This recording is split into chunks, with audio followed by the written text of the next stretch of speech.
오늘의 주제는 영국의 종교개혁과 청교도 운동입니다. 어, 영국이라고 하는 나라의 종교개혁은요, 다른 지역에서의 그 종교개혁과 조금 다른 방향으로 전개되었는데요. 그런데 이 영국 역사 가운데 이 종교개혁이 무척 중요한, 아마 여러분 세계사 수업 때 아마 많이 들어보셨을 내용이고, 또 이 주제가 너무 참 이렇게 흥미로워서 영화나 여러 드라마로도 많이 제작됐던 그러한 히스토리인데, 어, 그게 특별히 교회에 어떠한 영향력을 끼쳤는지를 저희가 함께 살펴보면 좋겠고요.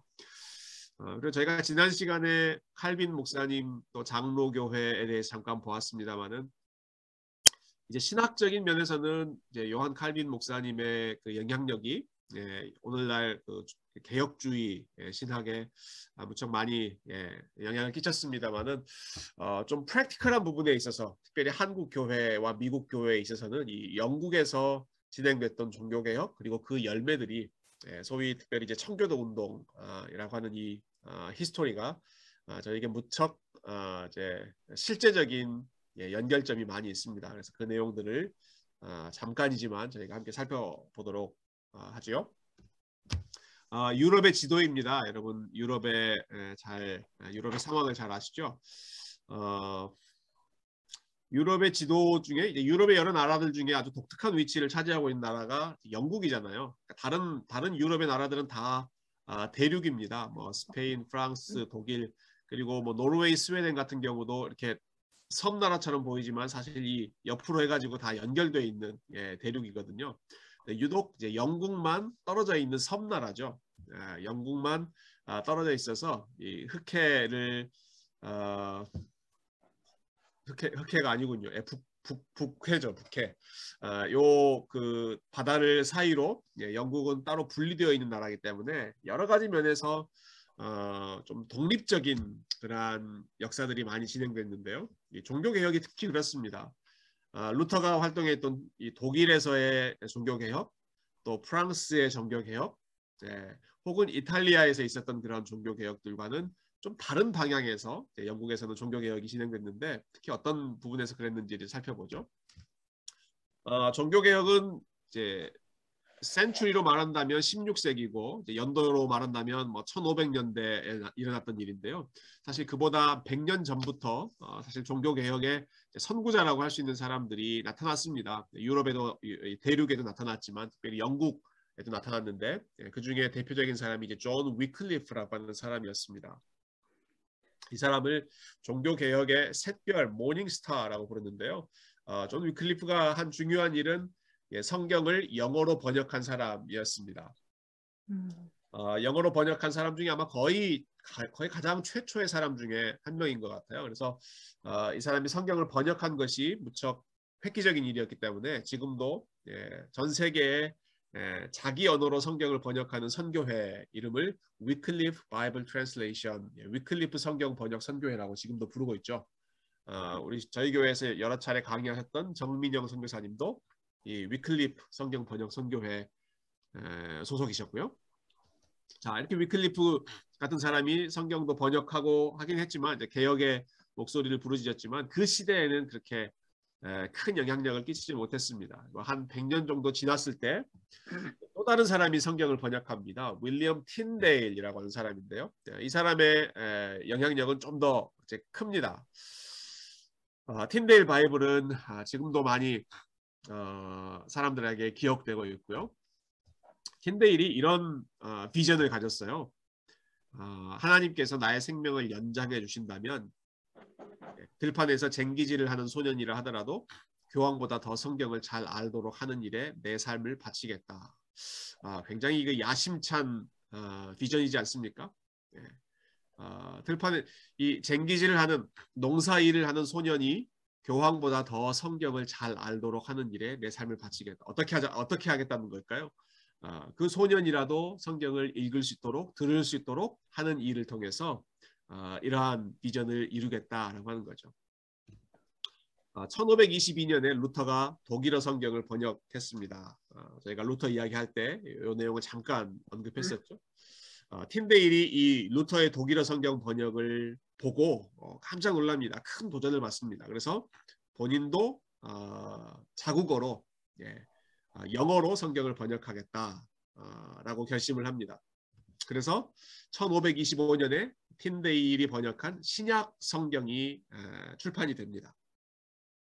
앞에서 위클리프도 성경을 번역했지만요. 위클리프는 그 라틴어 성경에서 영어로 번역했다면 틴데일은 그리스어, 헬라어 원어에서 영어로 번역한 아마 최초의 성경이었던 것으로 기억하는데요. 그래서 더 의미가 있고 또 이때는 이제 인쇄술이 발달된 상황이기 때문에 틴데일이 번역한 성경이 많은 사람들에게 배포될 수 있는 요건이 있었습니다.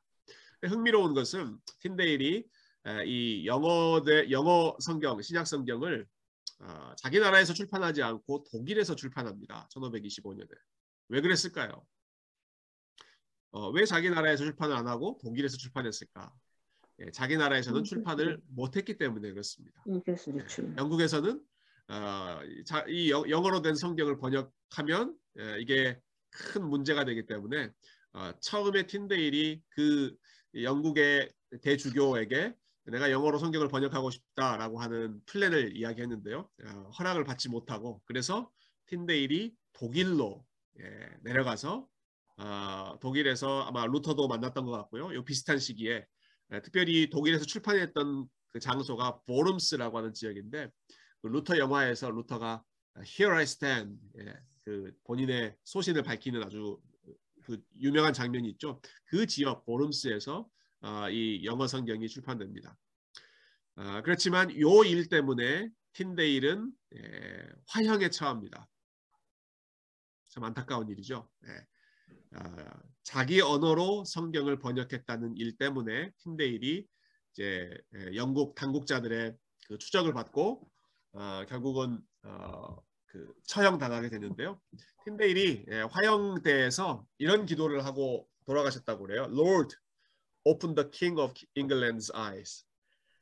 영국 국왕의 눈을 주님 열어주십시오. 틴데일이 생명이 꺼져가는 상황에서 마지막으로 기도했던 내용이라고 합니다. 영국 국왕의 눈이 열려서 하나님의 말씀을 보고 또 하나님의 말씀을 사람들에게 들려주는 이 일이 이루어질 수 있게 해달라고 기도하면서 또 성경을 번역한 그 일 때문에 처형당한 것이 이제 틴데일의 인생이었는데요. 이때가 이제 1536년이고요. 이때 틴데일이 기도했던 영국 국왕의 눈을 열어달라고 했던 바로 그 국왕이 누구였느냐?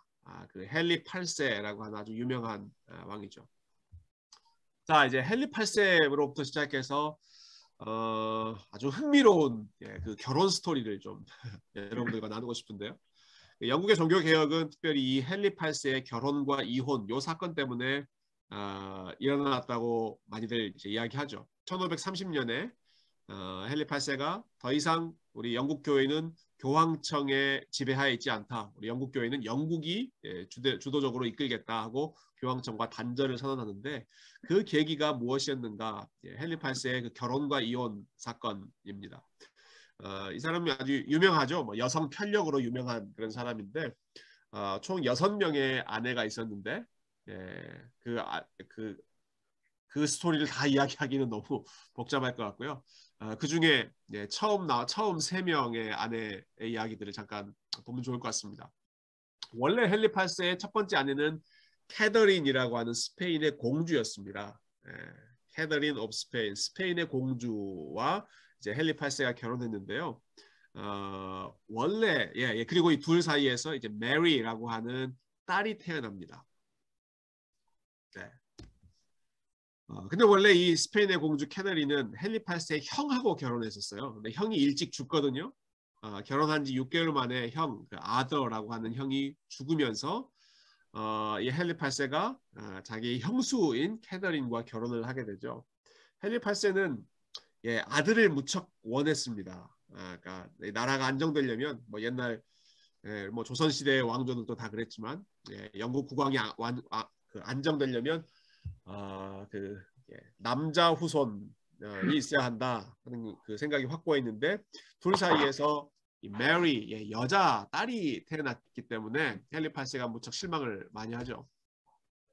근데 처음에 죽은 형의 아내와 결혼할 때 이 교황청이 이 두 사람의 결혼을 승인하는 특별한 칙령을 발표했는데요. 나중에 헨리 8세가 아들을 원했는데 아들이 태어나지 않자 이 캐더린, 글쎄요, 뭐 다른 이슈들도 좀 있었겠죠. 캐더린을 별로 마음에 들어하지 않았다든지 그런 이슈들도 있었겠습니다만은 결국은 교황청에 이전에 했던 그 결혼을 무효화해달라고, 취소해달라고 요청을 합니다. 근데 교황청이 거절하죠.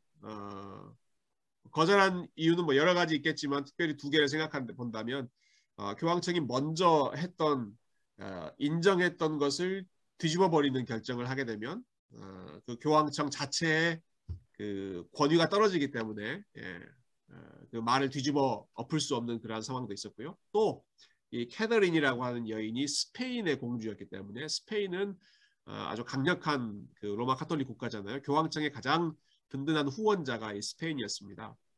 그러니까 감히 스페인의 공주를 위험에 빠뜨리는 그런 일 할 수 없었겠죠. 그래서 결혼 무효 신청, 즉 이혼 허락해달라는 그 신청을 교황청이 거절했을 때 헨리 8세가 단독으로 캐서린과 그냥 이혼해버리고 굳이 교황청 허락받지 않고 나는 새로운 여인과 결혼하겠다 결정을 하고요. 교황청과 단절을 선언합니다. 즉 더 이상 영국 국교회는 교황청 소속이 아니다. 영국 국교회는 우리가 알아서 다스리겠다.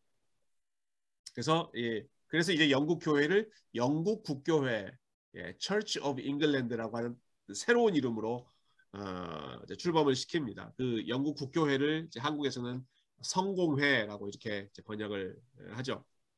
자, 그 다음에 어떤 여자와 그럼 결혼을 했는가? 앤 볼린이라고 하는 여자가 아주 유명한 여인이죠. 그 영국 역사에서 영화로 아주 여러 번 제작됐던 영화 인물입니다.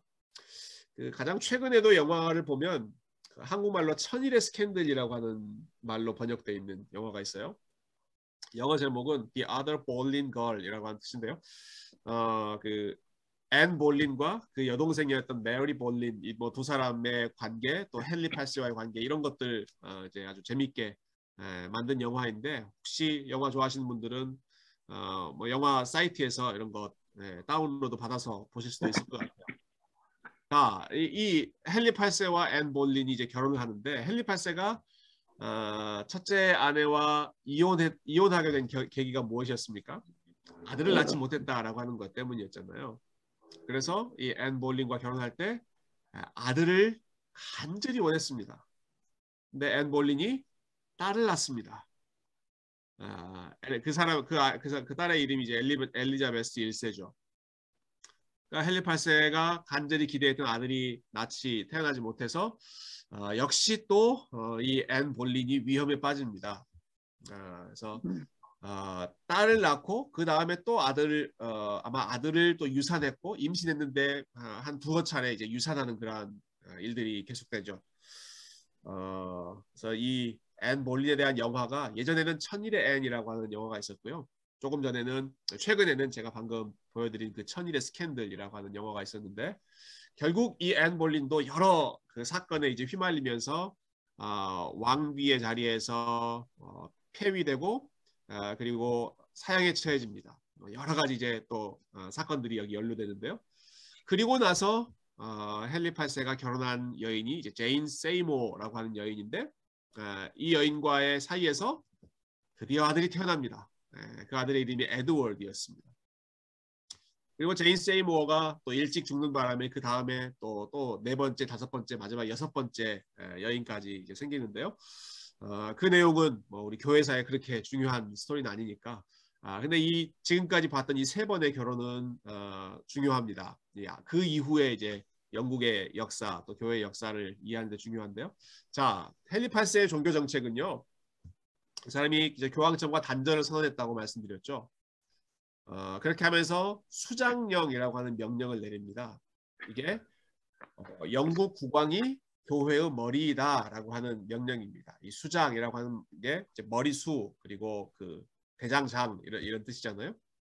영국 국왕이 더 이상 로마 교황이 교회의 머리가 아니라 영국 국왕이 교회의 머리이다. 그래서 영국 국왕이 이제 영국의 모든 성직자들을 임명하는 시스템이 되죠.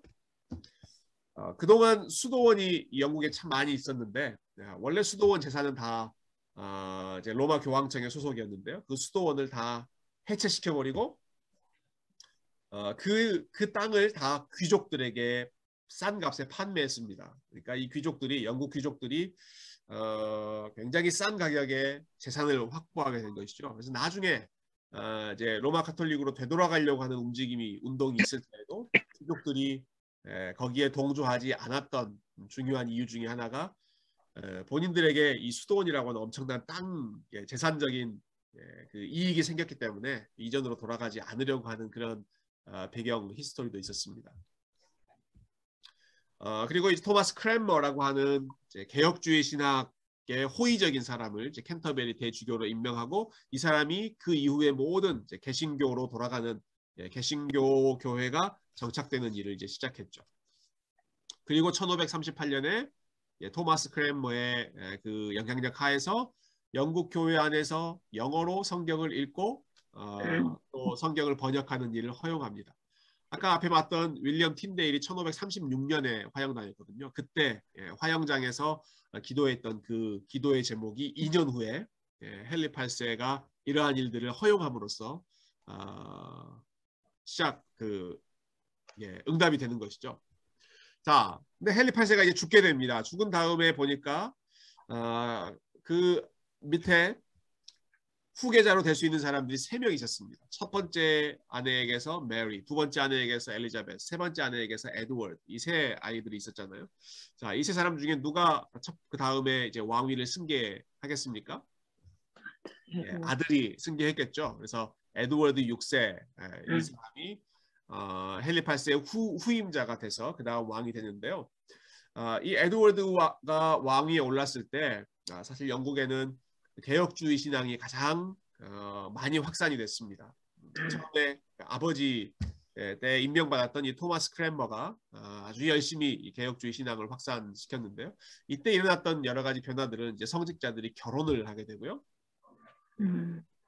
그리고 성찬을 받을 때 빵과 포도주를 함께 받는 일이 이때 시작됩니다. 우리야 이게 지금 너무 당연한 일이지만 그 당시에는 빵은 평신도들에게 빵은 나눠줬지만 포도주는 나눠주지 않았습니다. 포도주 함부로 흘리면 예수님의 피가 땅바닥에 떨어지는 게 되기 때문에 주지 않고 빵만 사람들에게 줬는데요. 이때 드디어 비로소 빵과 포도주를 함께 받게 되는 그러한 일들도 생기고요. 그리고 예배당의 중심이 그 성찬을 시행하는 제단이 아니라 말씀을 선포하는 강대상으로 바뀝니다. 이게 굉장히 큰 변화인데요. 교회의 그 메인 센터가 무엇이냐 하는 것이 그 교회의 신학을 보여주는 중요한 상징물 중에 하나거든요. 영국 교회에서는 또 로마 카톨릭에서는 그 강대상보다는 성찬이 진행되고 있는 그 제단 그게 중심인데 이것이 이제 강대상으로 바뀌는 것이 특별히 에드워드 시대에 일어났고요. 그래서 이때 그러니까 이 영국의 종교 개혁은 그러니까 밑에서부터 올라왔던 우리가 소위 그 그레스루트 무브먼트라고 하잖아요. 밑에서부터 올라온 운동이 아니라 위에서부터 내려간 탑다운 방식으로 진행됐습니다. 독일에서는 뭐 루터가 이렇게 개혁을 부르짖으면서 시작했고 프랑스나 제네바 같은 데서도 이제 칼빈 같은 사람이 이제 밑에서부터 교회에서부터 시작했는데 영국은 방향이 정반대였습니다. 그냥 일단 헨리 8세가 공식적으로 로마 교회와 단절을 딱 해버리고 그 다음에 위에서부터 밑으로 그 개혁주의 신앙, 개신교 신앙을 전파시켰기 때문에 일반 사람들은 아직 준비가 안 돼 있었던 거예요. 일반 사람들은 사실 오랫동안 믿어왔던 그 로마 카톨릭 신앙에 훨씬 익숙해져 있는 상황인데 이제 그것을 하나씩 바꿔가야 하는 숙제가 있었던 거죠. 그 일을 토마스 크랜머라고 하는 사람이 했는데요.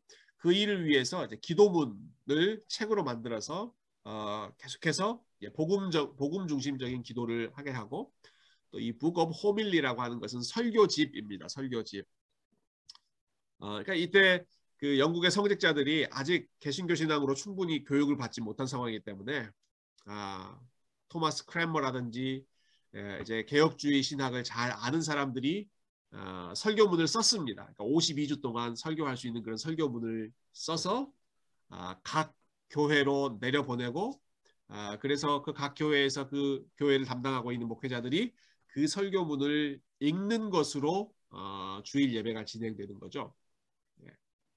지금도 이렇게 진행된다면 주일날 설교하는 목회자의 부담이 얼마나 줄어들겠습니까마는 근데 그러면 그 생생하게 개인의 그러한 은혜 받은 내용을 나누기가 어려워지겠죠. 자, 이렇게 이제 개혁이 진행되는데 또 한 가지는 케임브리지 대학 또 옥스퍼드 대학 이런데 이미 이 당시에 1550년대 이때에는 독일이나 프랑스나 이탈리아나 이런 지역은 이미 지금 종교개혁가들이 한 30년 정도 활동을 해왔거든요. 그렇기 때문에 그 사람들의 그 성숙한 발전된 신학을 배우기 위해서 이 사람들을 이제 케임브리지와 옥스퍼드에 초청해서 신학을 가르치죠. 이렇게 개혁주의 신앙을 잘 뿌리내리고 하던 차에 이 에드워드 6세가 일찍 죽습니다. 조금 나이가 일찍 죽어요. 그래서 요 일이 잘 진행되지 못하다가 그 다음에 에드워드가 죽은 다음에 이제 헨리 8세의 후계자는 두 명이 남아 있었잖아요. 메리와 엘리자베스. 이 중에 누가 왕위에 오르는가? 먼저 태어났던 메리가 왕위에 오릅니다. 네, 지금 여러분 잘 따라오고 계시죠? 복잡합니다. 이게 누가 막 이 사람이 올라갔다 저 사람이 올라갔다 그래서 이 메리의 어머니가 누구였죠? 메리의 어머니가 그 스페인의 공주였잖아요. 캐더린이었습니다. 원래 로마 가톨릭이었고 메리는 사실 굉장히 불우한 아주 원래 정상적이었다면 본인이 처음부터 왕위에 올라야 했는데 그런데 헨리 8세 아버지 때문에 어머니도 왕비의 자리에서 물러나고 뭐 이혼당하고 하는 이러한 복잡한 스토리가 있었기 때문에 헨리 8세가 했던 일 또 동생이었던 그 에드워드가 했던 그 모든 종교 정책을 다 뒤집어 엎어버립니다. 다시 로마 교황청과의 관계도 회복하고 이전에 했던 것들을 다 원래대로 돌이키는 게 이제 메리가 했던 종교 정책의 핵심이었는데요. 이 메리 1세가 이제 왕이 되죠. 여러분 이게 혹시 뭔지 아세요? 이거 뭐 맛있는 음료 같은데요.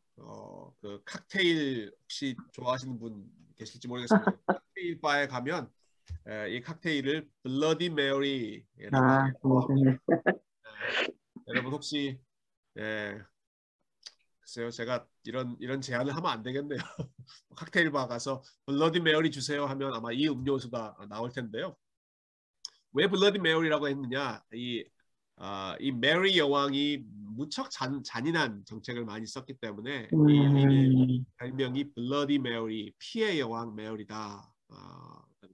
자네는 어떤 일들을 했는가? 일단 로마 가톨릭으로 복귀하는데 복귀하면서 그 전에 개신교 신자가 됐던 사람들 또 개신교 교회의 지도자가 되었던 사람들을 대대적으로 핍박합니다. 수백 명을 사형시키죠.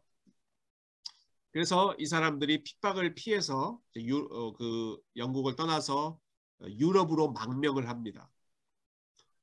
대륙으로 넘어가는 것이죠. 그때가 지금 1550년대여서 이 당시에 이 시기에 유럽에서 가장 개혁주의 신앙, 개신교 신앙이 발달됐던 곳은 칼빈이 있던 제네바였거든요. 그래서 영국 사람들이 많이 스위스 제네바로 가서 칼빈과 함께 신앙생활을 하고 또 개혁주의 신학을 배웁니다.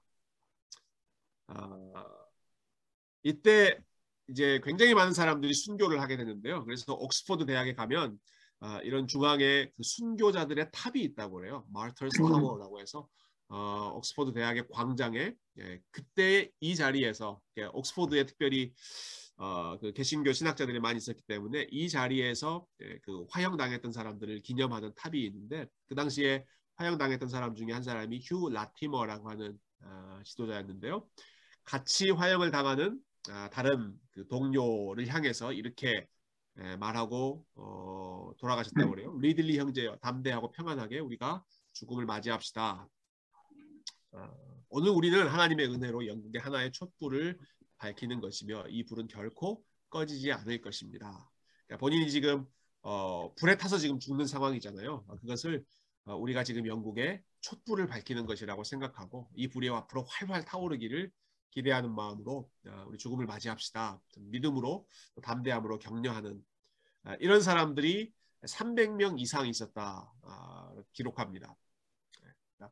개신교 교회의 지도자들 300명 이상을 화형시키는 그러한 일들이 이제 메리 시대에 있었는데요.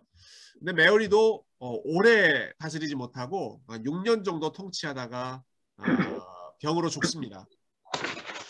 나중에 역사가들이 이런 재밌는 표현을 합니다. 영국의 개신교는 사실 메리 여왕이 만든 작품이라고 할 수 있다. 얼핏 들으면 잘 이해가 안 되죠. 메리 여왕은 분명히 카톨릭 신자인데 어떻게 개신교가 메리 여왕이 만든 작품이 될 수 있을까? 이런 이유가 있기 때문인데요. 그 이후에 영국 교회를 이끄는 지도자들이 유럽에서 훈련을 받게 된 계기가 메리 여왕의 핍박 때문에 사람들이 흩어짐으로 인해서 이루어졌죠. 그리고 그때 갔던 곳이 스위스 제네바인데 제네바에서 칼빈의 그 제네바 아카데미에서 사람들이 훈련받고 나서 핍박이 다 끝난 다음에 영국으로 돌아가서 아주 잘 발달된 그러한 대륙의 개혁주의 신학을 영국에 뿌리 내리는 그러한 일들이 일어납니다. 또 한 가지는 그 영국 사람들의 마음이 로마 가톨릭으로부터 떠나게 하는데 결정적인 역할을 메리 여왕이 했다고 그래요. 그러니까 메리 여왕이 너무 잔인하게 사람들을 막 죽이고 핍박하고 그러니까 그 모습, 그 폭정에 이제 혐오감을 가졌던 사람들이 그 로마 가톨릭이 아니라 개신교로 돌아가는 그러한 일들이 일어났고요. 특별히 아주 중요했던 것은 종교개혁 신앙의 진정성을 확인하는 그 일에 메리 여왕의 그 핍박이 사용되었습니다. 이게 무슨 말인가? 앞에서도 설명드렸지만 이 영국의 종교개혁, 이걸 이제 사실 종교개혁이라고 부르기도 좀 그렇죠. 그냥 공식적으로 로마 가톨릭과 관계가 단절된 그 일은 밑에서부터 일어난 게 아니라 헨리 8세가 자기가 원하는 여인 또 원하는 아들을 얻고 싶어서 이제 벌인 일이잖아요. 그때 그러니까 일반 사람들은 지금 종교 개혁이 왜 일어났는지도 잘 모르고 왜 우리가 갑자기 오랫동안 믿고 있던 로마 가톨릭이 아니라 지금 개신교 신앙으로 지금 돌아가야 하는지 그런 것들을 잘 모르는 별로 생각이 없는 그런 상황이었습니다. 그런데 이 메리 여왕이 다스리는 시기에 사람들이 핍박을 받고 그리고 참 순교당하는 그러한 사람들의 모습을 보면서 저 사람들이 죽이겠다고 이렇게 협박하는데도 포기하지 않고 자기의 신앙을 지키고 있는 그러한 모습, 거기서 신앙의 진정성을 보는 거죠. 300명이 넘는 순교자들의 그 믿음을 지키는 모습을 보면서 사람들이 저게 뭔가 진짜가 있구나 하는 것을 확인하게 된 것입니다. 호의감을 갖게 되고 그 초대교회 터툴리안이 말했던 것처럼 순교자의 피가 교회의 씨앗이 되었다라고 하는 그 내용이 바로 이런 때 좀 적용이 될 수 있겠죠. 이렇게 해서 이런 굉장히 혼란스러운 일들이 이제 영국 교회 안에 이루어지는데요. 자, 메리 여왕까지 죽게 됩니다. 그래서 남는 후계자는 엘리자베스 한 사람 남았죠. 그리고 엘리자베스 1세는 다시 개신교로 영국 시스템을 되돌립니다. 그러니까 이 종교개혁 초창기에 보면 영국은 정말 이렇게 업앤다운이 심했습니다. 에드워드 때 개신교로 확 갔다가 메리 때 완전히 다 6년 동안은 또 로마 가톨릭으로 다 갔다가 그리고 엘리자베스 1세 때 다시 개신교로 복귀하는 그런 과정이죠. 그러니까 우리가 말로 설명하니까 이게 간단하지만 여러분 그 상황을 한번 우리가 연상해 본다면 그러니까 그 영국 교회 건물의 그 구조도 이제 다 바뀌는 거예요. 강대상 중심이었다가 그 재단 중심이었다가 다시 강대상 중심이었다가 이런 건물의 변화도 바뀌고요. 그리고 성직자들도 계속 바뀌는 거죠. 개신교 성직자였다가 로마 가톨릭 성직자였다가 다시 개신교 성직자들 이 계속 지금 바뀌는 상황이기 때문에 무척 혼란스러운 몇십 년의 기간이었는데요. 그래서 엘리자베스 1세는 이제 개신교로 복귀하면서 아버지 헨리 8세가 했던 것처럼 다시 영국의 국왕을 교회의 머리로 세우고요. 그리고 이 나라가 뭐 10년 가까이 계속 흔들리는 좌우로 움직이는 상황이었기 때문에 Act of Uniformity라고 해서 일치령, 그러니까 모든 사람이 이제 영국의 교회 정책에 이의를 제기하지 않고 모두가 순종해야 하는 그렇게 좀 엄격한 종교 정책을 세웠는데, 특히 이제 엘리자베스 1세 종교 정책은 중도 정책이라고 부릅니다. 비아 메디아라고 부르는데, 이게 지금까지도 이제 영국 성공회의 특징을 보여주는 정책입니다. 이 중도 정책이라고 하는 게 무슨 뜻이냐? 먼저 그림을 좀 더 보여드리면 좋겠네요. 중도 정책 얘기를 먼저 하죠. 중도 정책이라는 게 그러니까 엘리자베스 1세는 아주 탁월한 그 정치가였어요. 정치가. 그러니까 정치인으로서 그 나라를 안정시키는 것이 급선무였기 때문에 이제 적절하게 타협을 하는 겁니다.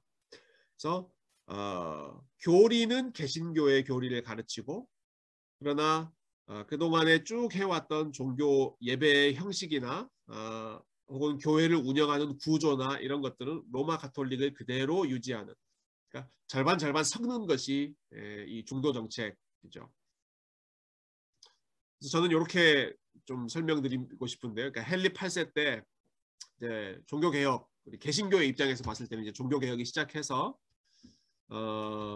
에드워드 6세 때 절정에까지 올라갑니다. 계속 올라가다가 그 다음에 메리 1세 때 그냥 완전히 밑바닥까지 다시 떨어져서 로마 카톨릭으로 돌아가죠.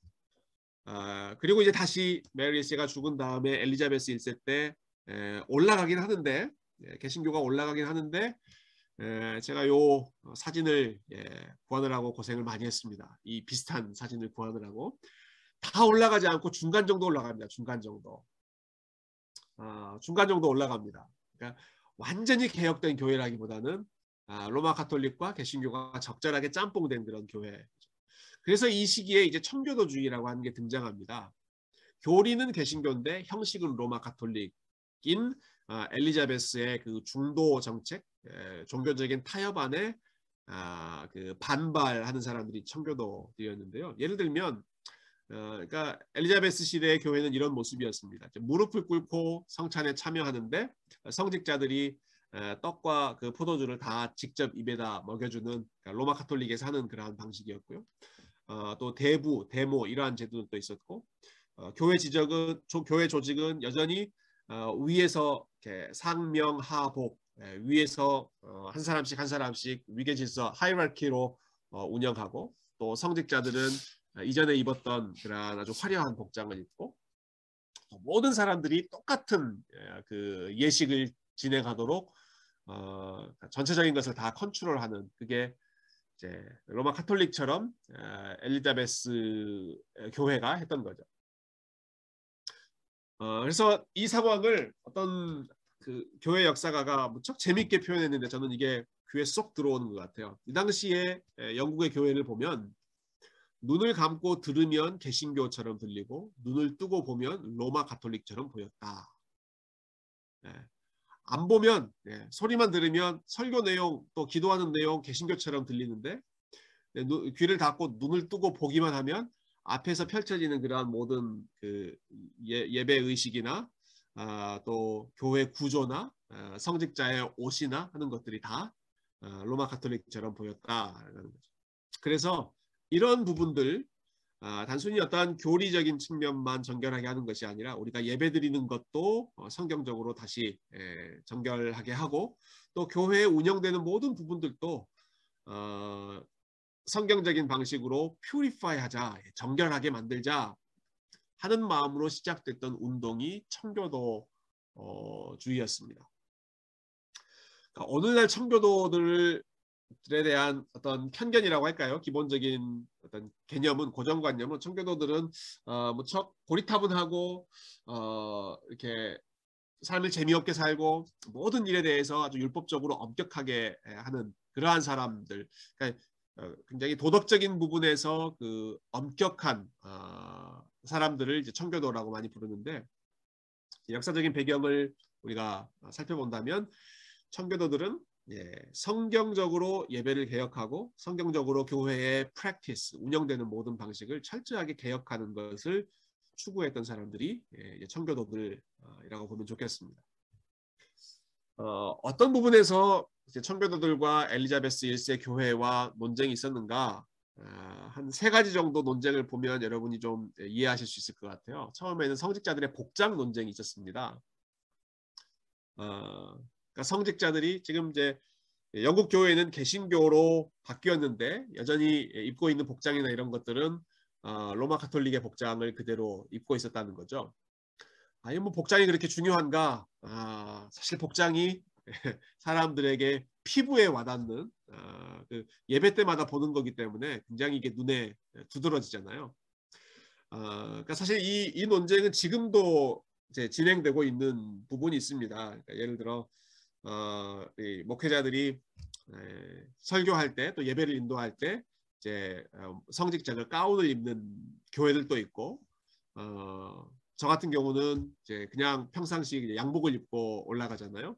저도 사실 이제 장례식 같은 거 할 때는 그 목사 가운을 입고 제가 장례식 집례를 하는데요. 일반적인 공예배 때에는 저나 앉아서 설교를 듣는 분들이나 이렇게 차이가 없다라고 하는 말씀 사역자로 부르셨지만 어떠한 스테이러스의 입장에서 스테이러스의 그 차원에서 차이가 없다는 것을 보여주기 위해서 저희 교회는 특별히 이제 강대상 위에 뭐 어떤 의자도 놓지 않고 복장도 따로 하지 않고 똑같은 복장으로 지금 올라가죠. 그러나 이 성직자의 구별됨을 강조하는 사람들은 또 성직자들의 그 가운을 이제 선호하는 사람들이 있는데 특별히 이 엘리자베스 1세 시대 때는 이게 단순히 해도 되고 안 해도 되고 하는 이슈가 아니라 이게 본인의 포지션을 설명하는데 무척 그 의미 있는 중요한 그러한 상황이었습니다. 이 사진은 제가 그 RTS 올랜도에서 같이 공부했던 그 리폼드 신학교에서 같이 공부했던 우리 여학생인데요. 이 일본 사람인데 노리코라고 하는 자매인데 이분이 이제 미국에서 공부한 다음에 일본으로 이제 돌아가서 본인이 다녔던 그 교회 사진을 이제 페이스북에 올렸더라고요. 네. 거기서 뭐 장로교회나 뭐 다른 교회들 찾기가 쉽지 않으니까 그 성공회로 갔어요. 영국 국교회. 근데 그 국교회에서 찍었던 사진을 보는데 이게 그 성직자들의 복장 논쟁이 있을 수 있는 상황이었겠구나 하는 생각이 들더라고요. 그 다음 사진을 보시면 그 교회에서 그 교회 지도자들하고 같이 사진을 찍은 장면인데요. 이제 제일 왼쪽에 가운데 있는 분이 아마 그 영국 성공회의 그 지역의 담당 주교이셨던 것 같아요. 여러분 제가 이런 옷을 입고 이번 주 주일에 강대상에 올라가면 여러분 어떻게 생각하시겠습니까? 예, 누가 이런 옷 하나 만들어 주시면 제가 한번 올라가 볼까요? 아마 그 이슈가 좀 많이 될걸요. 이런 옷을 제가 입고 손에 뭐 하나 들고 올라가서 머리에 이런 거 쓰고 이제 올라간다면 무척 뭐 좀 불편하게 느끼시는 분들이 많으실 겁니다. 그러니까 지금 그 청교도들이 봤을 때 또 영국의 그 개신교 신자들이 봤을 때 교리는 개신교로 바뀌었다고 하지만 여러 가지 눈에 보이는 일들이 여전히 똑같이 이렇게 보이는 것에 대해서 불편한 마음을 느끼면서 우리가 개혁하려면 확실하게 개혁하자. 이전에 있던 것들을 좀 다 제외하고 좀 성경적인 그러한 개신교회, 성경적인 교회로 돌아가자 하는 그 운동을 이제 청교도들이 시작하면서 첫 번째로 논쟁이 됐던 것 중에 하나가 이러한 성직자들의 복장 논쟁이었고요. 또 한 가지는 이제 설교 논쟁이 있었어요. 설교 논쟁. 무슨 논쟁이냐면 청교도들은 여러 지역에서 말씀을 직접 연구해서 그리고 그 말씀을 각 교회에 설교하는 것이 청교도들의 그 기본적인 모습이었습니다. 그러니까 같은 지역, 비슷한 지역에 있는 청교도 목사들이 함께 모여서 주중에 어떤 한 본문을 가지고 같이 공부하고 그리고 서로 돌아가면서 그 본문을 가지고 설교해 보게 하고 서로 그 내용에 대해서 이제 코멘트 해주고 그런 그 이제 성경 연구 모임 또 말씀 설교 훈련하는 그런 모임들이 많이 있었는데요. 근데 이 엘리자베스 1세 시대에는 그렇게 하지 말라고 위에서 이제 명령이 내려온 겁니다. 왜냐하면 아무래도 각 사람이 어떤 본문에 대해서 본인이 해석을 해서 거기에 대해서 이제 설교를 하다 보면 뭐 국가에 대해서 비판하는 내용도 나올 수 있고 여왕이 회개해야 된다는 그런 내용도 나올 수 있고 그러니까 국가에서 시행하고 있는 정책과 충돌하는 그러한 의견들이 나올 수 있잖아요. 근데 엘리자베스는 이것을 철저하게 컨트롤하기를 원했기 때문에 위에서 딱 준비해 준 설교만 읽고 각 교회 목사들이 따로 연구해서 설교하지 말아라. 개인적인 묵상이나 개인적인 그러한 말씀을 전하지 말라라는 거죠. 그러니까 메시지를 지금 통일하려고 하는 게 이제 엘리자베스의 목표였는데 그래서 영국의 모든 종교를 이제 총괄하는 캔터베리 대주교 에드먼드 그린덜이라고 한 사람에게 엘리자베스가 명령을 내립니다. 그 청교도들이 모이는 모임 해체시켜. 근데 이 에드먼드 그린덜이 청교도들에게 호의적인 그러한 사람이어서 그렇게 할 수 없습니다 라고 저항하죠. 그래서 이 에드먼드 그린더를 대주교회에서 이제 물러나게 하고 새로운 사람을 그 자리에 세우고 그 설교를 연구하는 그런 모임, 그 영어로는 prophesying meeting이라고 불렀는데 그 모임을 이제 해체시켜 버립니다. 이렇게 하면서 이제 청교도들이 점점 이제 주변으로 물러나게 되죠. 장로교 논쟁이라고 하는 것은요, 이제 교회 시스템과 관련된 논쟁인데요. 청교도 중에 토마스 카트라이트라고 하는 사람이 1570년, 72년이었던 것 같은데요. 이분이 이제 케임브리지 대학교의 그 신약성경 교수였는데 이분이 사도행전 강의를 하면서 교회는 이러이러한 모습이 되어야 합니다라고 하는 것을 주장을 했습니다. 그게 이제 영국의 공식적인 입장과 충돌하면서 논쟁이 생겼죠. 카트라이트가 주장한 것은요. 위계적인 주교 제도는 폐지되어야 한다. 이 주교제도, 위계적인 주교제도라고 하는 말은 왕이 대주교를 임명하고 대주교가 그 밑에 주교를 임명하고 그 주교가 또 그 밑에 사람들을 임명하고 계속해서 위에서 자기 라인에 있는 어떤 사람들을 이제 임명함으로써 인사권을 가지고 모든 것을 컨트롤하는 이러한 제도가 폐지되어야 한다. 이게 성직자들의 평등권 또 각 교회의 자율권 이것을 훼손하기 때문에 성경적이지 않다고 주장하는 것이죠. 그래서 장로는 순수하게 영적인 기능만 담당하고 집사는 가난한 자의 구제에 힘써야 한다. 성경에서 말하고 있는 그 직분대로 운영하면 좋겠다는 거고요. 목사는 자기가 목양하는 지교회, 각 교회를 가져야 하고 그 각 교회의 성도들을 신앙적으로 지도해야 한다. 아니 뭐 당연한 얘기를 이렇게 하는가? 지금 우리에게는 이것이 당연하지만 그 당시에 이것이 당연하지 않았기 때문에 그렇습니다. 목사가 자기가 목양하는 그러한 교회가 아니라 오히려 우리가 그 중세 후기의 이야기를 할 때에도 그 absenteeism이라고 불렀죠. 부재주의. 자기의 교회가 아니라 다른 곳에 있으면서 그 교회는 다른 사람 밑에 그 하급 성직자들에게 맡기고 본인은 다른 중앙의 정치에 관여한다든지 뭐 여러 가지 다른 업무들을 하는 것이 그 당시에 이제 관행이었는데 특별히 주교들 같은 경우는 그런 일들을 많이 했죠. 주교들은 정치적인 지금도 그런지 모르겠네요. 그 당시에는 그 주교들이 영국의 상원 의원을 겸직했거든요. 그러니까 그렇게 하지 말고 목사는 순수하게 영적인 일, 목회적인 그 케어를 하는데 전념해야 한다라는 거고요. 목사는 각 교회의 목회자는 그 교회 성도들의 민주적인 선거에 의해서 선출되어야 한다.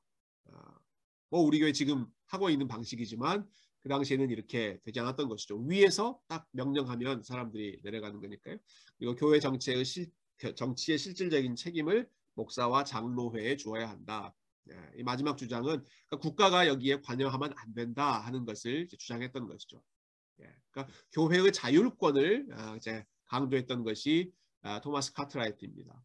그래서 영국 역사에서 보면요, 그러니까 장로교라고 하는 이 제도는 그러니까 정치적인 스펙트럼을 본다면 굉장히 리버럴한 쪽이었습니다. 아주 그 진보적인 목소리를 내는 겁니다. 그러니까 국가에서 주관하지 않고 각 교회가 자율적으로 선택하고 그리고 자율적으로 치리하고 국가는 여기에 터치하지 말라. 그 당시에 아주 진보적인 주장을 했던 것이 이 장로교 그 신학자들이었고요.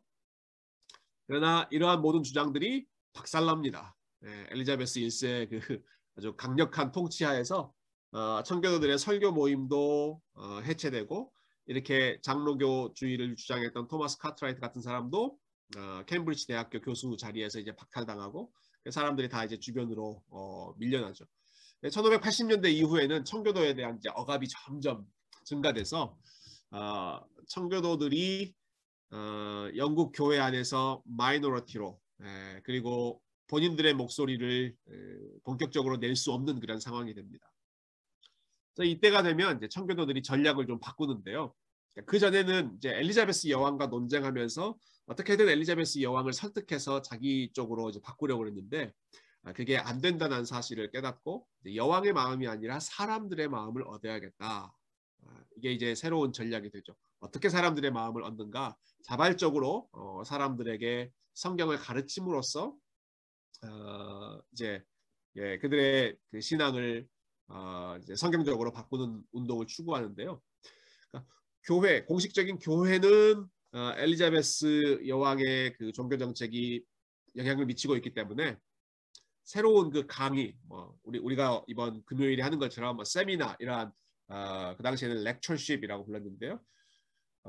그 실력 있는 목회자들이 따로 교회 바깥에서 그 강의와 집회와 컨퍼런스 이런 것들을 하면서 사람들에게 큰 영향을 끼쳤고요. 그리고 각 가정에서 가장들을 잘 훈련해서 가정이 그 하나님 말씀을 잘 가르치고 훈련하는 일종의 소그룹이 되도록 경건한 가정 만드는 것이 청교도의 아주 중요한 전략이었습니다. 그래서 그 가정의 그 가정 예배 처음 시작된 곳이 아마 청교도들이었고 그 가정 예배 매뉴얼 같은 것도 이제 청교도들이 만들어서 많이 이제 훈련했죠. 그리고 케임브리지와 옥스퍼드 대학의 학생들을 훈련하고 가르치면서 먼 미래를 이제 준비하는 그러한 일들이 이제 청교도의 전략이었는데요. 자, 이렇게 진행되다가 이제 엘리자베스 1세가 죽습니다. 근데 엘리자베스는 평생 결혼을 안 했기 때문에 후사가 없이 죽게 되죠. 그래서 가장 가까운 그 이제 왕위 승계 순서를 따져보니까 이 제임스 1세라고 하는 사람이 그 다음 왕이 되는데 원래 이 사람은 영국 왕이 되기 전에 영국과 붙어 있는 그 북쪽의 스코틀랜드의 왕이었습니다. 근데 이 당시에 그 지금은 나라가 같이 돼 있죠. 스코틀랜드와 영국이 같은 나라로 돼 있지만 이 두 나라가 원래 다른 그 역사의 과정을 가지고 있기 때문에 최근에 이제 스코틀랜드가 독립하겠다 하는 그런 국민 투표도 하다가 그 투표가 부결된 걸로 알고 있는데요. 그러니까 그 전에 이 스코틀랜드의 역사 또 종교와 영국 본토의 역사 종교가 달랐습니다. 그러니까 스코틀랜드는 이미 이 당시에 장로교 정치가 아주 뿌리 내린 그런 지역이었고요.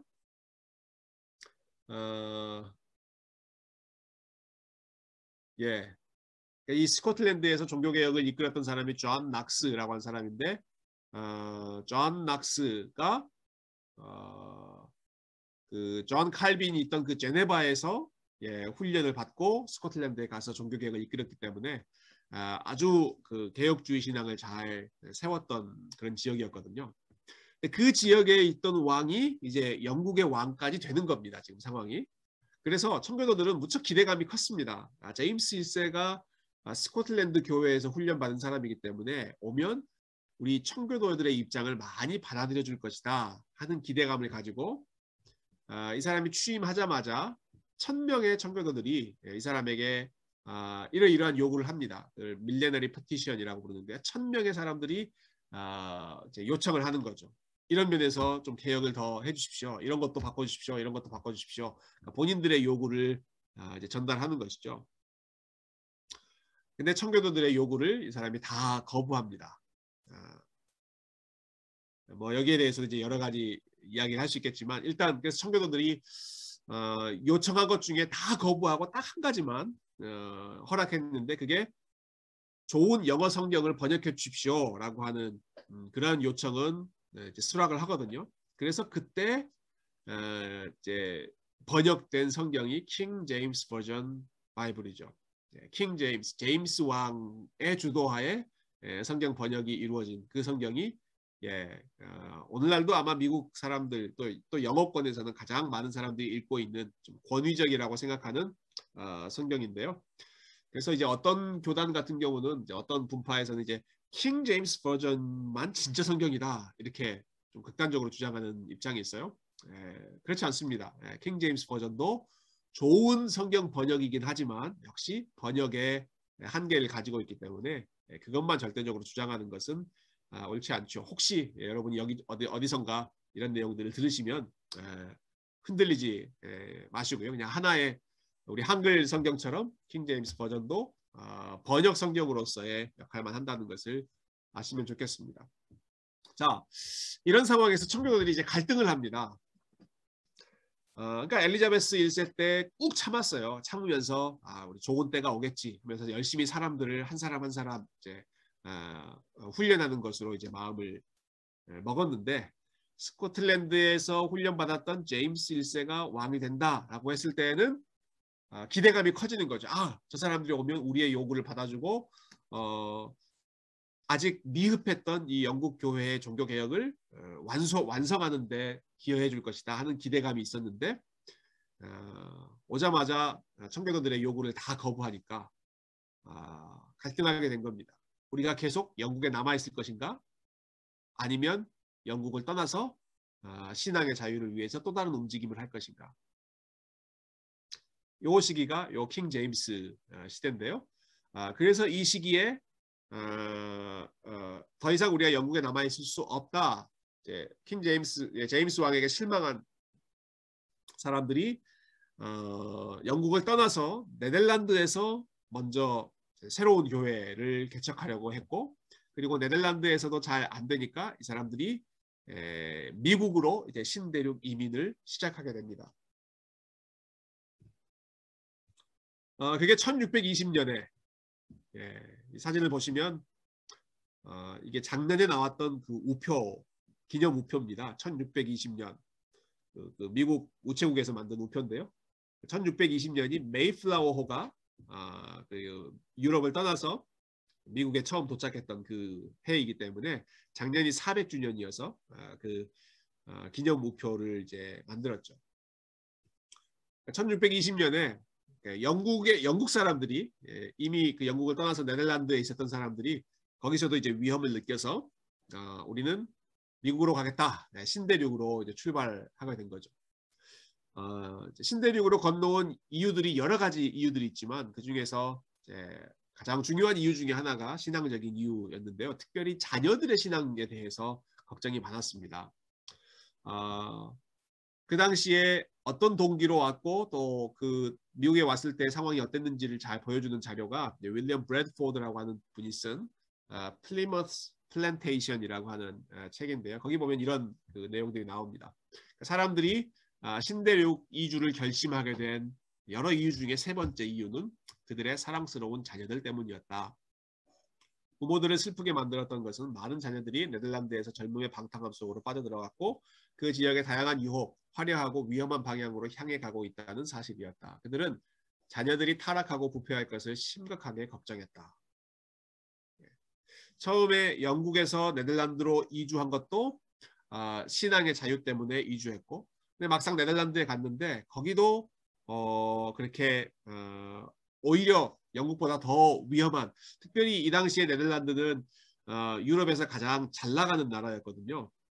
학문적으로도 진보적이었고 물질적으로도 이 네덜란드가 그 무역 이런 상업 굉장히 발전해서 물질적으로 풍요로운 그러한 상황이었습니다. 근데 거기서 살다 보니까 영국 사람들의 자녀들이 신앙도 잃어가고 또 영국 말도 잃어가고 점점 그 유럽의 문화, 네덜란드의 문화에 흡수되는 것들을 보면서 방탕한 문화에 빠져드는 것을 보면서 안 되겠다. 우리 새로운 지역으로 갑시다. 그렇게 해서 선택한 곳이 미국이었다라는 거죠. 그래서 1620년에 메이플라워호를 타고 건너오는데 여러분 이것을 지금의 그 미국 이민으로 생각하시면 큰 오산입니다. 지금은 이제 우리가 아메리칸 드림을 가지고 오잖아요. 그러니까 미국이 가장 잘 사는 뭐 여러 가지 면에서 선진국이기 때문에 많은 사람들이 이제 미국으로 이민을 오지만 그 당시에는 영국이 훨씬 잘 살고 그리고 네덜란드가 가장 잘 나가는 나라였고 미국은 아무것도 없는 아무것도 없는 정말 광야 그 자체였습니다. 그러나 신앙적인 순수함을 지키고자 하는 그 열망이 우리가 광야로 가서 광야에서 새로운 교회를 세워갑시다 하는 마음으로 이어졌던 것이죠. 그래서 1620년에 이제 한 2달 정도 여행을 하고 대서양을 건너서 미국의 지금 로드 아일랜드 지역 또 뉴저지 뭐 그런 지역에 매사추세츠 지역에 정착을 하기 시작하고요. 근데 정착하자마자 상황이 무척 어려웠습니다. 그래서 그 책에 도착한 직후에 상황을 이렇게 기술하고 있는데요. 하지만 가장 슬프고 안타까운 일은 이곳에 도착한 지 2개월 혹은 3개월 만에 절반 정도의 사람들이 죽게 되었다는 것이다. 특히 1월과 2월에 혹독한 추위와 열악한 주거 환경, 기타 질병으로 인해 2, 3일에 한 명씩 죽음을 맞이했고 결국 50명 정도만 남게 되었다.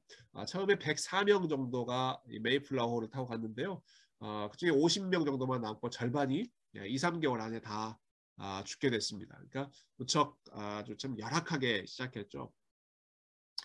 그렇지만 그 상황에 이제 남아 있었던 사람들이 1년 동안 농사를 짓고 또 그곳에서의 상황에 이제 적응하게 되면서 1년이 지났을 때 그러니까 처음에 도착한 것은 1620년이었고 1년이 지나면 1621년 11월이 됐겠죠.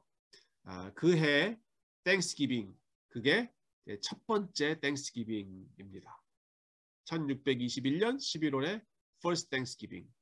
그리고 올해가 몇 년입니까? 올해가 2021년 그리고 이제 다음 주가 되면 11월이죠. 그래서 올해의 땡스기빙은 땡스기빙 400주년이다. 네, 굉장히 의미 있는 역사적으로 의미 있는 시간이었어요. 저희도 그래서 이렇게 의미 있는 시간을 그냥 보내기는 너무 아쉽다 싶어서 이번 11월 셋째 주 주일인가요? 우리 땡스기빙 주간에는 제가 지금 교회 안에서는 친교를 하지 못하지만 교회 바깥에 우리 동관 건물과 카버네트 센터 건물 사이를 이제 다 좀 막아놓고 거기에 야외에서 좀 우리 피크닉 바베큐 좀 가을 축제를 우리 땡스기빙 축제로 좀 준비하려고 합니다. 그래서 각 선교회별로도 좀 음식을 준비하고 우리 교역자 팀에서도 좀 이벤트를 준비하려고 하는데요. 좀 즐거운 땡스기빙 축제가 됐으면 좋겠다 싶은데 그 첫 번째 땡스기빙의 분위기를 기록해 놓은 사람이 또 있었습니다. 에드워드 윈슬로우라고 한 사람이 처음 여러분 이때 감격이 얼마나 컸겠어요. 어떻게 좀 같이 왔던 사람 중에 절반은 이미 죽었고 처음 맞이하는 지역에서 어떻게 서바이벌을 해야 할 것인지 참 막막한 그런 상황이었는데 1년 동안 하나님께서 지켜주셔서 첫 수확을 거두는 상황이죠. 그 편지를 제가 한번 읽어볼게요. 우리가 거둔 옥수수는 풍성했습니다. 하나님께 찬양을 드립니다. 우리는 인디안 옥수수를 넉넉하게 거두었고 보리 농사도 잘 됐습니다. 수수가 진행되는 동안 4명의 남자들이 오이를 잡으러 나갔고 오이뿐 아니라 야생 칠면조도 많이 잡았습니다. 그래서 우리는 훨씬 특별한 방식으로 함께 기뻐할 수 있었습니다. 4사람이 잡은 칠면조는 넉넉해서 우리가 거의 일주일 동안 먹을 수 있을 정도였습니다. 이렇게 시작해서 땡스기빙 때 터키 먹는 그 관습이 지금 시작된 거죠. 이 기간에 우리는 가까운 지역의 인디언들을 함께 초청했는데 그곳의 추장을 비롯해서 90여 명의 인디언들과 3일간 함께 잔치를 벌였습니다. 이게 이제 첫 번째 땡스기빙의 풍경이었습니다. 이렇게 1년 지났고 그렇게 해서 이제 한 사람 한 사람씩 이 신대륙에 정착하게 됐고요. 그러니까 처음 미국에 왔던 사람들 그 여러 그룹들이 왔지만 모든 사람들이 다 청교도적인 마음으로 온 것은 아닙니다. 그 사이에는 뭐 범죄를 저지르고 도망 온 사람들도 있었고 경제적인 이유 때문에 온 사람들도 있었지만 그러나 주류는 이 신앙적인 이유 때문에 왔던 사람들이고 특별히 한 10년 정도 더 지났을 때 1630년대가 됐을 때에는 영국에서 훨씬 더 많은 사람들이 이제 본격적으로 신대륙 이민을 오게 됐는데요. 이때 많이 왔던 사람들이 역시 청교도로 분류될 수 있는 그런 사람들이었습니다. 왜 이 시기에 그렇게 많은 이 대이주가 일어났는가? 자, 제임스가 죽은 다음에 그 아들이 찰스 1세였는데요. 찰스 1세가 보여주는 그 행보가 영국의 많은 개신교인들의 마음을 불안하게 했습니다. 이 사람은 왕위에 오르자마자 프랑스의 공주와 결혼을 하게 됐는데 프랑스는 역시 스페인처럼 로마 가톨릭 강한 나라였기 때문에 이게 많은 사람들에게 이제 컨설이 되었죠. 교회 예배당 구조를 다 바꿔서 강대상 중심이었던 거를 다 바꿔서 이전에 로마 가톨릭의 그 예배당 구조로 변경하게 되고요. 그리고 모든 교회에 의무적으로 영국 국교회가 만들어 놓은 그 예배 의식대로 따라가게 하고요. 여기에 순종하지 않는 청교도 목사들은 목회지에서 추방시켜 버렸습니다. 그리고 1629년에 찰스 1세가 영국 의회를 해산시켜 버려요. 그러니까 영국은 굉장히 오래전부터 왕이 있지만 왕이 혼자서 다 알아서 할 수 있는 게 아니라 의회 정치가 발달돼서 그 견제와 균형이 이루어졌잖아요. 근데 영국 의회 안에는 케임브리지, 옥스퍼드 출신의 그 청교도들 성향을 가지고 있는 정치가들이 많이 있었거든요. 이 사람들이 이제 여러 가지 면에서 이제 충돌하게 되니까 귀찮다 해서 아예 의회를 열지 않고 10년 동안 의회랑 협조하지 않고 찰스 1세가 혼자 독단적으로 나라를 통치하죠.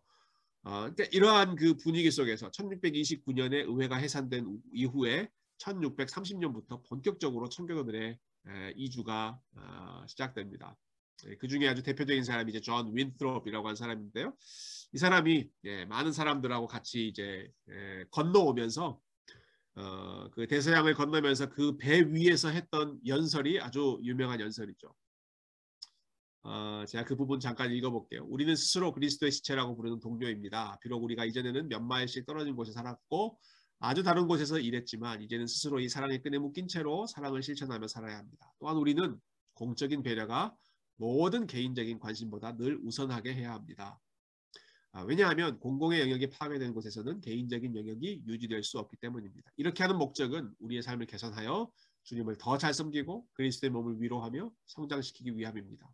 그리스도의 몸의 지체로서 우리와 우리 후손들이 이 악한 세상에 물들지 않고 주님을 섬기며 우리의 구원을 이루어 가야 합니다. 따라서 우리는 우리 자신을 언덕 위에 세워진 도시로 여겨야 합니다. 모든 사람들의 눈이 우리를 향하고 있습니다. 여기 언덕 위에 세워진 도시라고 하는 것이 예수님께서 산상수훈을 말씀하실 때 말씀하셨던 표현이죠. 너희는 산 위에 세워진 도시이다. 숨기지 못할 것이다 라고 하는 그 말씀 인용하면서 앞으로 우리가 세우는 공동체, 새로운 나라에서 세우는 나라가 바로 이 City upon a Hill이 될 것이다. 그래서 이후에 많은 정치가들이 지금도 많은 사람들이 그러는데 이제 미국 하면 우리는 City upon a Hill이다 이런 표현을 이제 쓰는데요. 성경적인 의미에서 꼭 사용하는 것은 아니지만 이게 하나의 관용어처럼 세계가 주목하고 있는 중심지다라고 하는 그런 개념으로 사용되고 있죠. 이 표현을 사용했던 사람이 존 윈트롭이고 이 사람들이 지금 미국으로 건너오면서 이런 공동체를 만들자 하는 마음으로 넘어왔습니다. 그래서 매사추세츠 지역은 뉴 잉글랜드라고 부르잖아요. 그러니까 영국을 우리가 새롭게 새로운 영국으로 만들겠다 하는 그 야심을 표현한 것이죠. 그래서 거기에 있는 지역들 보스턴 또 하버드 대학이 있는 케임브리지라고 하는 도시, 또 플리머스 이런 도시, 이런 지역들은 다 영국에 있는 도시들 이름입니다. 보스턴, 케임브리지, 플리머스. 그 지역들의 이름을 이제 미국에 와서 자기 고향들을 생각하면서 다 갖다 붙인 거죠. 찰스 1세 얘기를 몇 개 좀 더 하고 이제 마무리하면 좋겠는데요. 이 사람이 계속해서 이제 본인의 그 팔러시를 밀고 나가는데 1637년이 되면 이제 영국에서 하고 있는 그 정책을 스코틀랜드에 있는 교회, 이미 지금 장로교회가 뿌리 내려 있는 그 교회에도 강요합니다. 그래서 거기에 이제 영국 주교를 파송하고 그 스코틀랜드는 이제 장로교회였으니까 이제 말씀 중심으로 설교를 하고 예배를 진행했을 텐데 그걸 폐지하고 새로운 그 예배 순서대로 다 모든 것들을 바꾸게 했는데요. 1637년에 제니 기즈라고 하는 그 사건이 하나 일어납니다. 예, 이 제니 기즈라고 하는 분이 할머니신데요, 할머니. 할머니가 뭘 했냐면, 그러니까 찰스 1세가 보낸 주교가 그 스코틀랜드 에딘버러에서 처음 예배를 이제 인도하려고 하는 그 상황에 이 할머니가 아주 화끈한 할머니셨어요. 예배를 이제 시작하려고 하니까, 그러니까 영국식으로 성공회식으로 예배를 시작하려고 하니까 내 눈앞에서는 그런 일을 할 수 없다 해가지고 앉아있던 의자를 집어서 그 주교에게 던지셨습니다. 아주 화끈한 할머니시죠. 그래서 이 제니 기즈라고 하는 분이 스코틀랜드에서는 마치 우리나라의 그 유관순 누나처럼 그 민족적인 영웅으로 그 기억되고 있다고 그래요. 그러니까 스코틀랜드하고 영국은 이 좀 앙금이 있기 때문에 영국에 반발한 그러한 사건으로 이제 아주 유명한 할머니로 기억되고 있는데 이렇게 그 영국의 종교 정책과 충돌하면서 그 다음 해에는 스코틀랜드가 전체가 이제 하나의 국가 언약을 맺습니다. 그래서 우리는 우리가 가지고 있는 신앙을 잘 지킵시다.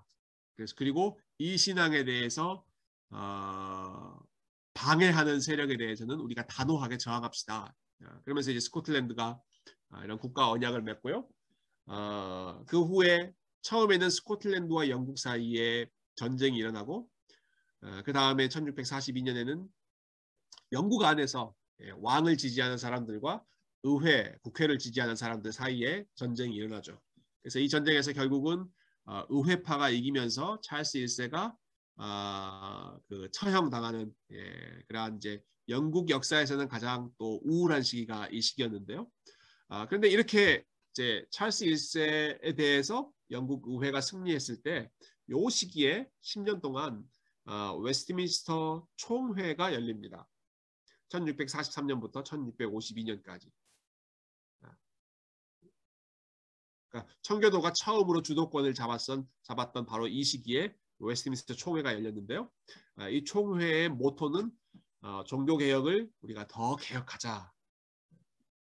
그러니까 청교도들의 꿈은 그 미완에 그쳤던 그 영국 교회 개혁을 완수하자 하는 것이 이제 저들의 꿈이었는데 그 꿈을 이루기 위해서 10년 동안 이제 총회가 열린 겁니다. 이 총회는 이런 식으로 진행됐는데요. 그러니까 영국 내에서 각 지역, 아주 중요한 지역에서 가장 탁월한 신학자와 탁월한 목회자 한 사람씩 선발해서 100여 명의 그러한 그 이제 공동체를 만들어서 그 당시에 최고의 목회자들 또 최고의 신학자들이 함께 모여서 10년 동안 회의를 하는 겁니다.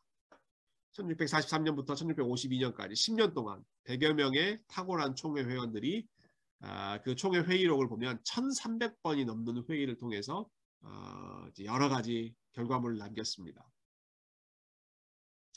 그 결과물이 웨스트민스터의 예배 모범, 또 교회 정치를 어떻게 해야 되는지 모범, 웨스트민스터 신앙 고백서, 대요리 문답, 소요리 문답 이러한 문서들을 10년에 걸쳐서 사람들이 회의하면서 만드는 거죠.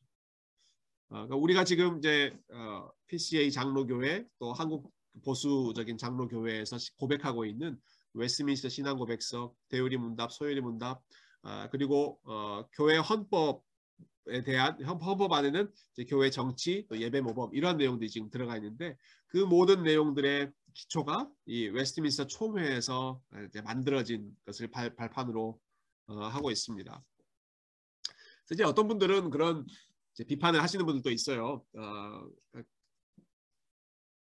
왜 꼭 우리가 이제 웨스트민스터 신앙 고백서 이게 400년 전 이런 거에 매여 있어야 하는가 그러한 그 비판을 하시는 분도 있습니다. 물론 우리는 이것을 이제 성경과 대등한 위치에서 취급하지는 않죠. 성경을 잘 설명해 놓은 요약해 놓은 것으로 보고 인간의 한계가 들어있다는 것을 우리는 인정하기 때문에 수정할 부분들은 늘 수정할 그러한 그 열려 있는 마음으로 하지만 한 가지 제가 좀 리스폰드 하고 싶은 것은 요 시기에 일어났던 이 시기에 있었던 그 작업만큼 집중해서 긴 시간 동안 이러한 일들을 논의했던 시기가 교회 역사 가운데 있었는가? 1300번이 넘는 회의를 했다. 여러분 저도 총회를 참석하지만 또 노회도 참석하지만요. 우리 PCA 총회 1년에 한 번 모이고 그리고 모일 때 뭐 한 2박 3일 정도 모이거든요. 그리고 회의 뭐 1년에 한 서너 번 정도 하면 이제 많이 하는 정도인데 10년 동안 매일같이 아침 9시부터 5시까지 모여서 1300번이 넘는 회의를 하면서 그 탁월한 신학자들이 계속해서 논쟁하고 기도하고 또 예배드리는 가운데 만들어진 문서이기 때문에 저는 기독교 역사상 가장 많은 사람들이 가장 많은 시간과 에너지를 들여서 만든 아주 좋은 우리의 신앙의 유산이기 때문에 이것을 우리가 무시한다면 너무 우리에게 그 손실이 크다라고 생각하고요. 그래서 지금 우리 자녀들에게도 웨스트민스터 소요리 문답을 좀 가르치고 있지만 성경과 함께 우리 교회의 아주 좋은 신앙의 고백들이 좀 잘 전수되면 좋겠다 하는 바람입니다. 이렇게 1640년부터 20년 동안 청교도들이 교회를 전면적으로 개혁하고자 했지만 그 일이 끝까지 성공하지는 못합니다. 1660년에 찰스 2세가 다시 왕으로 복귀하면서 청교도들은 대대적인 탄압을 받게 되는데요. 청교도들이 공직에 임명되지 못하는 법이 세워지고요. 청교도 목회자들이 목회하던 곳에서 다 추방당하는 그때 2,000명의 청교도 목회자들이 이제 영국에서 추방당하죠. 그러니까 현지 자리에서 그래서 뭐 리차드 맥스터라는 아주 유명한 그런 사람들도 이때 이제 추방당한 사람들인데 1664년에는 청교도들의 모임이 금지됩니다. 5명 이상씩은 모이지 못하도록. 오늘날 5인 이상 모임 못하는 바이러스 때문에 모이지 못하는 뭐 그런 거랑 좀 비슷하죠. 그러니까 청교도 그러니까 영국 국교회에 그 순응하지 않는 그러한 비국교도들이 5명 이상 모여서 집회를 하지 못하도록 했고요. 그리고 Five Miles Act라고 하는 것도 참 재밌는 그러한 법인데 이전에 청교도 목사 그러니까 본인의 목회지에서 추방당했던 그 청교도 목사는 본인이 전에 사역했던 곳에 5마일 근처로 접근할 수 없다. 이런 거 다 어떻게 컨트롤했는지 모르겠어요. 네. 그렇게까지 이제 철저하게 이제 운동을 억제했던 거죠. 근데 참 이런 면에서 볼 때 이제 청교도들의 역사는 참 계속해서 이제 마이너리티로 있었던 고난의 역사였는데 참 아이러니하고 또 하나님의 큰 섭리는요. 그러니까 이 청교도 운동 또 웨스트민스터 신앙 고백서 이런 것들은 이제 만들어지자마자 영국에서는 사용되지 않았습니다. 이거 다 청교도들이 만든 거니까 다 폐지됐는데요. 근데 그것이 이제 스코틀랜드 교회에 남게 되고 그리고 나중에 스코틀랜드에서 미국으로 이주해 온 스코틀랜드 이민자들 또 영국의 이민자들 이런 사람들을 중심으로 또 그 전에 왔던 그 신대륙에 이민 왔던 청교도들 그 사람들을 중심으로 신앙 고백이 잘 이어지면서 미국 안에 개혁주의 교회들이 이제 세워지고 그리고 그 신앙 고백을 가지고 있었던 미국의 장로교회 선교사님들이 한국으로 1800년대 후반 1900년대 초반에 오실 때 이분들이 이러한 신학 그래서 처음에 평양의 장로교 신학교들이 세워질 때 바로 제일 먼저 가르쳐졌던 게 이제 웨스트민스터 소요리 문답 신앙 고백서 이런 것들이 가르쳐졌거든요. 참 그러니까 영국 자체에서는 꽃을 피우지 못했지만 오히려 미국을 통해서 그리고 한국을 통해서 이러한 그 신앙의 고백이 이어져 내려왔던 것 이게 좀 계속해서 하나님께서 인간의 생각과 다르게 이해하시는, 일하시는 놀라운 방식이라고 생각합니다. 네, 여기까지 영국의 종교개혁과 청교도 운동에 대한 내용을 잠깐 살펴봤습니다.